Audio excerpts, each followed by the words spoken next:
Hey everyone, this is Patrick Henry, the CEO of QuestFusion with the Real Deal What Matters Live. Very excited to have my friend Vishal Amin today on the program. Vishal is you call it retired military veteran? Sure, that works for me. my dad was a U.S. Marine. He said there are no ex-Marines, there's only former Marines. Yeah, or if you ask my wife, she'll definitely tell you I was a former Marine because we're no longer doing that anymore. So Vishal comes from a 20-year career in the United States military with a background specializing in aviation. He was a naval aviator, Marine aviator in his career. Vishal has had traveled all over the world, both in the air and on boots on the ground, deployed 6 times in multiple countries within the regions of Asia, the Pacific Rim, South Pacific, Middle East, and Africa. Wow, that's crazy. Formerly a decorated member of the Marine fighter community, Vishal now is an executive for one of Microsoft's premier security partners. His experience in the Marines led him to missions which caused direct impact on global stability and U.S. foreign policy. He has seamlessly transitioned those experiences to a way of life outside the Department of Defense, which, as we're going to talk about today, is highly unusual. I mean, I did some research behind this. We'll get into that. But welcome, Vishal. No, thanks. Thanks for having me. You bet. So the topic that we're going to discuss today was transitioning from a military career to a civilian career, which a lot of veterans, I mean, this has been a challenging thing, especially people that have experienced deployments and things like that. It's all over the press. Right. And we have really directly experienced that here, in San Diego, because we have such a large military community, both active as well as, retired. And a decent sized presence in the defense industry, because I know a lot of veterans that have gone into defense as well. But, I'm not going to go into what I know through reading. I want to hear from you and your experience with you and your buddies and what you've done. So, talk to me about the positives of your military service as it relates to civilian life. So number one, when you said transition, I started to sweat. Yeah. And you've been out for how long? Almost just 2 years now. Oh, 2 years. 2 years now. And when you say transition, I mean, I'm sweating because it was rough. I mean, we can sugarcoat it all you want. Yeah. And everyone can say there's a way to do it, but I will tell you firsthand that it was probably one of the scariest moments of my life.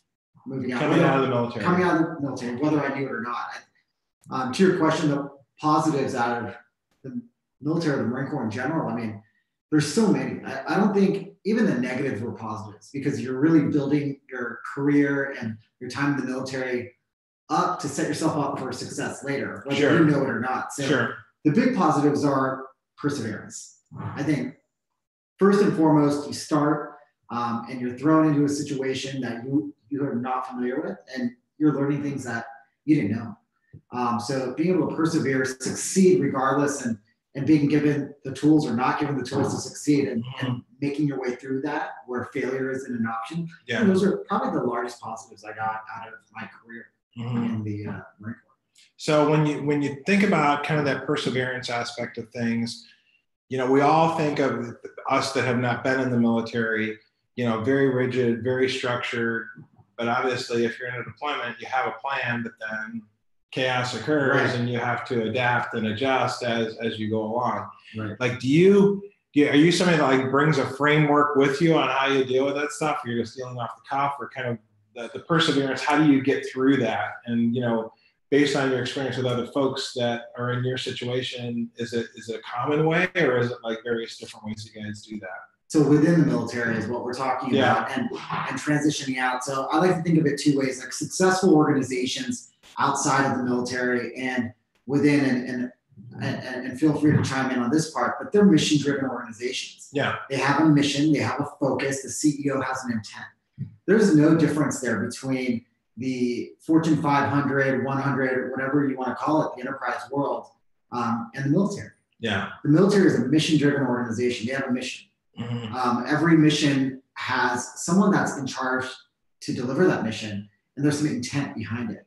So when I say mission, when I say intent, now you have resources underneath that mission, under that intent, which are individuals like me and my colleagues. Yeah. So there's your framework okay. of what's happening within the military. And it's very rigid, and there's no failure involved in that. I mean, you go at it with that framework. Yeah. The difference here is no one expects you to execute on that framework flawlessly. I mean, things happen just like in the real world. Yeah. The difference is when that framework disintegrates, when you go into theater or when you go on a deployment. Yeah. People die. People don't make it back home. Things don't work the way they were supposed to. Yeah. Right. And so failure is inevitable, but that cost of failure is incrementally higher. Right. Than on the outside world. And that's no different. So if we were able to take that framework and move it out to the outside world, you would see that it's no different. It's just a way of thinking. So yeah, I think framework is absolutely important. And it's built in to the process that we have in the military from it being a mission-driven organization. But that, I mean, to me as a CEO, as somebody that's run organizations, there is sometimes a more maybe flippant around things, sure, because things aren't life and death. Right. But you want people that are passionate enough that treat failure as if it wasn't an option. Right. You know, I think the most successful championship sports teams, the most successful military generals, the most successful CEOs build a culture of finishers. Right. You know, where they're like, yeah, this is not life or death, but I'm going to treat it like life or death because it's that important to me. It's that important to me that we're successful. And even under dire circumstances, I'm going to continue to stay positive. Remember watching during the Final Four, you know, some of these teams, I mean, they're down by 10 points with maybe a minute left or, a minute and a half left. And there were teams that would give up and there were teams that would continue to fight. And like half the time, the teams that would continue to fight, they'd win the game. Right. And that's like, it's amazing. It's totally amazing. Character. Yeah. Right. I mean, just because the mission is life or death in the military, I absolutely agree with what you're saying. I mean, if you treat every decision that you're making when you leave the military or anyone that's not even in the DoD as if failure wasn't an option, I mean, you're building that framework for success, that mental toughness for success. And to go back to what you said earlier, the culture of finishers, I mean, when I hear that, I think of the word character. Is your organization a character-driven organization? Do you have people of integrity, of courage, of service, of leadership within those organizations? And that will finish the race, just because they start and commit to it. And commitment goes into that as well, right? So. Absolutely, yeah. So, what have been the biggest challenges of transition? And, for you and maybe for some of your people you've, been friends with, I did, like I said, did some research around this, the difficult transitions from military to civilian life. And there's a spectrum of, I think it's more difficult for enlisted guys than for officers, sometimes more difficult for people with families versus not families. People with deployments, significantly more challenges reintegrating back in. But talk about kind of your experience. I mean, you've got a ton of experience being deployed over a 20-year career. Right. So the most difficult piece about transitioning for me, now that I look back at 2 years ago, was the ego hit. I mean, after so long in the military, whether it be 3 years all the way through 20 and greater, you were so empowered to know everything and be so crucial and critical within a mission or a function of what you're doing in the military. When you leave the military, you have to be able to take a step back and understand that you don't know everything. Yeah. You don't know what you're getting into. I think majority of the individuals who are successful outside of the military, they know exactly what they want to do. Yeah. If you look at some of the enlisted individuals versus the officers, I don't like to use a lot of those metrics just because a lot of them have different drives and motivations. Sure. They might want to go into a technical career. They might want to go into something a little different. Officers might want to go into more of a leadership role. Not to say that the enlisted individuals don't. Yeah. But it has a lot to do with the education and what they want to do when they leave. So if you are crystal clear when you're transitioning and you get out and you say, this is exactly what I want to do, this is how much I want to make, and this is where I want to live, at least you have a baseline or a structure to go after. And for me, I was not clear on that right away. That wasn't built for me. And taking that pay cut, not having the uncertainty of how to provide for your family when you get out, that's stress that I did not have when I was in. And that was probably the hardest thing for me to overcome or work through in the first year when I transitioned out. Yeah, that's interesting. I mean, it's the realities of, you put what you want to do off the table. I mean, forget the job, all of that. At the end of the day, how are you going to provide for your life outside? You don't have that worry when you're in, but when you're out, it's scary. And if you're not scared, you probably should be if you haven't figured it out already. Yeah. Yeah, it's interesting. I was talking to a buddy of mine just within the last week, and he has a friend. We were actually talking about this upcoming discussion, this episode on the Real Deal Live, was he's got a buddy that is a Marine Corps colonel, and he's kind of ready to transition out, somewhere in a 20-year guy, but he's scared out of his mind. And this is a guy that's not scared of anything. He's a Marine Corps colonel. He's a Marine Corps colonel. Right. It's like Jack Nicholson. Sure. So it's like, but it's like, I'm afraid of what it looks like. And it is, anytime you make a big career change, even if you've never been in the military, when you close the one door and before the other door opens and you're in that dark tunnel, you're like, is this going to work out? It's like starting QuestFusion, who knows? Is this really going to work out? This is new stuff for me. I'm used to running tech companies. But it's an even more pronounced thing. It has to be from a military perspective, because there's so much structure. There's the structure, there's the discipline, there's the chain of command. The chain of command is respected, and in civilian life, sometimes that's the case, sometimes it's not. Right. So it's interesting. What I hear from that, you're thinking about people outside of the military. They're more entrepreneurial in nature. Yeah. In the military, there's no room for entrepreneurship. I mean, you don't wake up the next morning and say, you know what, I don't think I'll go in today. I don't like your idea. Let me try something else. Yeah. That doesn't work. But when you get out, that type of thinking, that type of critical thinking is really important. For sure. And a lot of individuals, the more senior you get in the military, it's harder to be entrepreneurial outside. You don't have the financial stability. You don't have the industry backing and that experience. Yeah. So it's a very hard concept to go by. And whether it's just free thinking or structured thinking, it's something that is definitely a speaking piece or something to think about when you're transitioning. Yeah, for sure. Yeah. Well, I've had the benefit to hear Vishal speak to large audiences, and that's what, I love his message. But, for our audience of entrepreneurs out there, how have you made career choices, and what's your philosophy of work, service, career, kind of transitioning out? Right. So one of the things that I realized when I was first leaving the military is I was initially trying to make monetarily based decisions, and that was key because I was really feeding on what's going to support my family, what's going to meet the needs of my everyday. Yeah. And when I really thought about it, when I wanted to excel in my career and do something to make a difference, I went back to my roots and I said, why did I join the military in the first place?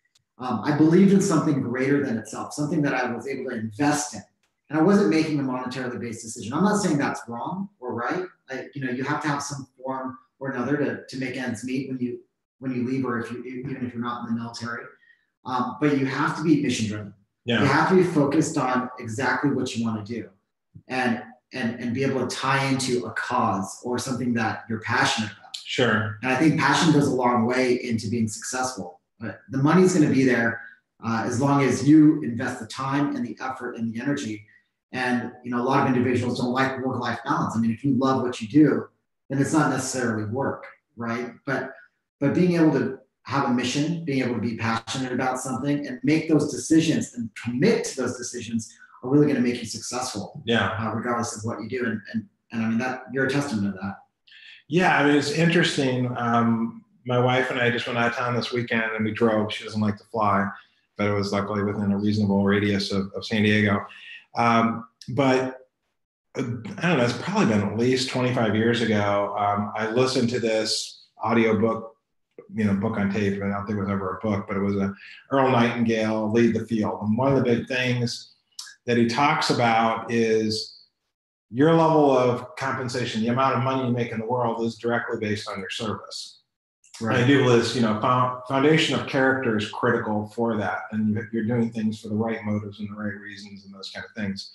But money is a result. It's not, you can't directly pursue it. Right. And I get a lot of questions, especially from younger entrepreneurs, about, should I invest in Bitcoin or should I do that? I said, I don't know. I don't do those things. Like before Bitcoin, I wasn't like a commodities trader. I wouldn't buy gold futures. Yes. I'm focused on what can I do that can contribute in a big way that I can get excited about, where there's a big market opportunity associated with it. And if I focus on those things, even though you get frustrated along the way, ultimately the money comes. It works out. If you're in the right thing, you're doing the right stuff, and it's a big enough opportunity. So I love that, that philosophy that you have there. So what are your tips for the veterans in transition out there? Have you used other resources, or do you mentorship, or what kind of things do you do? I think one of the things, first and foremost, I mentioned 3 things earlier. You need to know those 3 things. And as simple as they sound, know exactly where you want to be, know what you want to do, and know how much you want to make. Having that money conversation is key, because veterans don't know what the baseline is when they leave. So whether you when you also have everything, you have your compensation, but you have a lot of stuff taken care of for you. And how does that translation happen monetarily in all the tax-free money, all the basic allowance for housing? Most veterans don't realize that they're making close to 40% more on their W-2 rather than what they're seeing while they're in the military. Right. And when you say you want a 6-figure job, when you say you want something higher, you don't realize that a lot of that's out there. So that money conversation is good to have, but know those 3 things so you have a baseline to deviate from. And then number 2, network relentlessly. When I say relentlessly, I mean brand yourself and network relentlessly. Talk to anyone and everyone that will listen to you, because you just don't know what you don't know. And until you learn about everything on the outside, which you're never going to figure out. Yeah. The more you know, the more you're empowered to make a better decision. 80% of veterans, I think I read this, 80% of veterans leave their first career within their first 2 years after they transition. Yeah. And that's because they don't know what they don't know. Right. So I would say those 2 things. I mean, know those 3 things, be able to deviate from them, and network relentlessly. Yeah. So one of my big things when I'm coaching people, and I do this in my own life too. I have mentors, I have people that I rely on. Part of that's being coachable. So if you're networking but you can't listen, it doesn't help much. You got to stay teachable and coachable. So that humility is important. But one of the things that I talk about is spend an hour a day on strategic activities. Whether that's networking, whether that's reaching out to a customer you don't do business with, whether it's going to coffee with somebody, whether it's screening resumes, basically those types of strategic activities. Because if you don't do that, you're always going to be behind the 8 ball. It's like you're always going to be in that kind of urgent, important quadrant. You can never get out of there, where you want to do the stuff that's not urgent yet, but it's still critically important. So along those lines, when you say, network relentlessly, in the beginning, if you can kind of think back, maybe the first 6 months you got out, how much time were you spending on those types of activities? So I'll tell you something really funny. When I first got out, I went through the transition classes. They made a resume. They helped me make a resume. I did everything myself. And I didn't realize, I thought, all right, I'll make a resume and I'll blind apply to jobs and this will work. Over the first 6 months, I realized that the onus was on me to succeed. And I had to meet others and take a step back. I have a huge issue with listening. I was very empowered to have an opinion in the military and guide strategy, guide operations or flight, whatever we had. And the civilian side, I needed to listen more. Yeah. So to your point, that was key. And what I started doing was 20 minutes before I went to bed every night, I was on a social media networking platform, like LinkedIn. Right. And I was attempting to connect with 10 to 20 people every night. Mm-hmm. I think I got 2 connections in the first 2 weeks that people actually responded back to me. I started catering the message. And after just meeting these people, meeting them for coffee and getting on the phone with them, not knowing who they are, after 6 months, I realized exactly what I wanted to do. Okay. I knew the company I wanted to work with. So what did I start doing then? I connected with as many people at that company as I could, or I attempted to. Yeah. I attempted 300 connections. Within those 300 connections, I got 120 back. Wow. Out of those 120, I only connected with about 80 of them. Mm-hmm. And between those 80, I still correspond back and forth with maybe 60 of them. Wow. And that network alone, within the first 8 months of me transitioning, showed me people's investment in me, what I needed to do to get responses, and educated me on the industry I wanted to be a part of. Yeah. And more importantly, I'm in an exact opposite vertical of that industry right now, and a competitor, because I knew exactly where I wanted to go, and I realized that's not what I wanted. I wanted something else. Yeah. But I was able to build that network and network relentlessly and get myself out there. So start with 20 minutes a night. Yeah. And see where that gets you. Yeah. And you realize it's never enough. And yeah. you'll eventually get so overwhelmed with that process. Right. That you won't need a transitioning course. You won't need someone to help you. You'll be able to network yourself in to a conversation that will build that opportunity. And I mean, to your credit, you say you're not a good listener. Every time we've interacted, you're an amazing listener. So it's one of these things where, I don't know if it was a self-perception thing or you course corrected, you recognize that, and in order to be successful, I need to do things differently, so I'm going to adjust. In either case, it's amazing how you are in that respect. I appreciate that. I think that's just something that veterans have, is a character trait, and then the ability to just kind of compartmentalize something and then move. I had a one-on-one with my COO last week and said, Vishal, you interrupt a conversation all the time. So I had to take a step back and say, if I keep interrupting conversations, I'm not going to be able to listen and really pull what someone else is saying. So that's something that I constantly have to work on. Just like in the military, we have fitness reports and evaluations. Sure. You have to be able to be critical on yourself. Yeah, that's awesome. So any tips for the entrepreneurial audience out there, whether they're veterans or not, just based on kind of the things you're doing?